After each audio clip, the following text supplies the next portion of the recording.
শাফায়াত চাহি না আমি, তুমি জানো হে মোর স্বামী।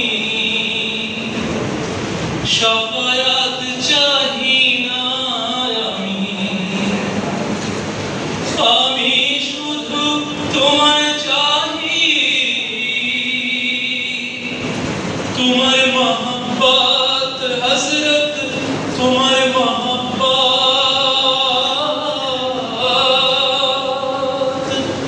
তোমার নামে একই নেশা। হে প্রিয় হযরত, যত চাহি তত কাঁদি, মিটে না হসরত আমার, মিটে না হসরত, তোমার নামে একই নেশা। হে প্রিয় হযরত, আসসালামু আলাইকুম। ধন্যবাদ শিল্পী জনাব হেমায়েতুল্লাহ নূরকে নাতে রাসূল সাল্লাল্লাহু আলাইহি সাল্লাম পরিবেশনের জন্য। সম্মানিত উপস্থিতি, অনুষ্ঠানের এ পর্যায়ে স্বাগত বক্তব্য প্রদান করবেন ইমাম প্রশিক্ষণ একাডেমির সম্মানিত পরিচালক জনাব মোহাম্মদ আব্দুর রাজ্জাক। আসসালামু আলাইকুম ইয়া রাসূলি রওজা ইয়া হাবলি উম্মতি সাল্লাল্লাহু খায়রুল্লাহ আলিফ লাম মিম সাল্লাল্লাহু আলাইহি। আজকের এই সভার সম্মানিত প্রধান অতিথি, আমাদের অভিভাবক ধর্ম মন্ত্রণালয়ের সম্মানিত মন্ত্রী মহোদয়, আমাদের সচিব স্যার এবং আমাদের মহাপরিচালক মহোদয়, আমাদের বোর্ড অফ গভর্নমেন্টসের মেম্বার, আমাদের জাতীয় ইমাম সম্মেলন 2024 অনুষ্ঠিত হচ্ছে রাজধানীর আগারগাঁয়ে ইসলামী ফাউন্ডেশনের যে কনভেনশন হল রয়েছে, কনভেনশন হল 2024 জাতীয় ইমাম সম্মেলন 2024 অনুষ্ঠিত হচ্ছে।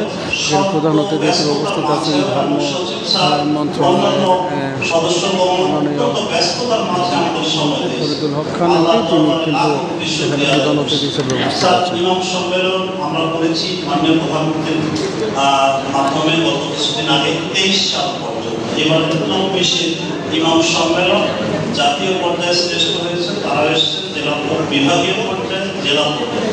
সেখানে স্যার ওই সম্মেলনে আমাদের ইমামদের তরফ থেকে মাননীয় প্রধানমন্ত্রীকে বেশ কিছু দাবি দেওয়ার কথা ছিল। আপনি জানেন সে সময় নির্বাচনের আগে মাননীয় প্রধানমন্ত্রী হয়তো সেটি এড়িয়ে গেছেন, হয়তো বা সমালোচনা হতো যে ভোটের সামনে তিনি ইমামদের দাবি দেওয়া শুনে সেই কথা রেখে ভোট চেয়েছেন। তো আমরা এটা বুঝতে পেরেছি, আজকে আপনি উপস্থিত হয়েছেন, আপনার মনে আছে নিশ্চয়ই আপনার এই দাবিগুলোর কথা ইমামদের পক্ষ থেকে, ইমাম প্রশিক্ষণের পক্ষ থেকে, ইসলামিক ফাউন্ডেশন বঙ্গবন্ধু পরিষদ থেকে আপনার প্রতি অনুরোধ।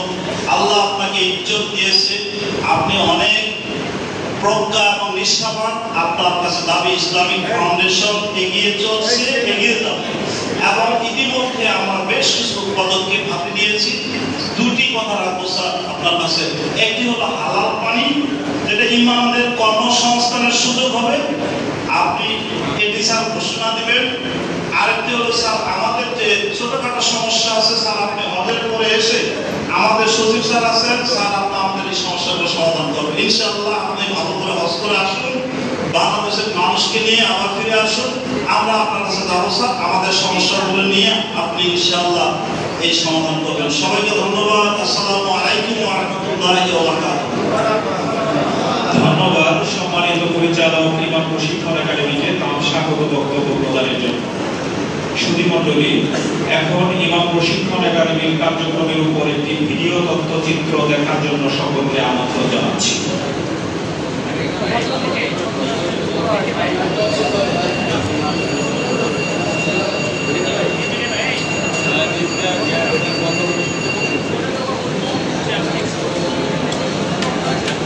তিনি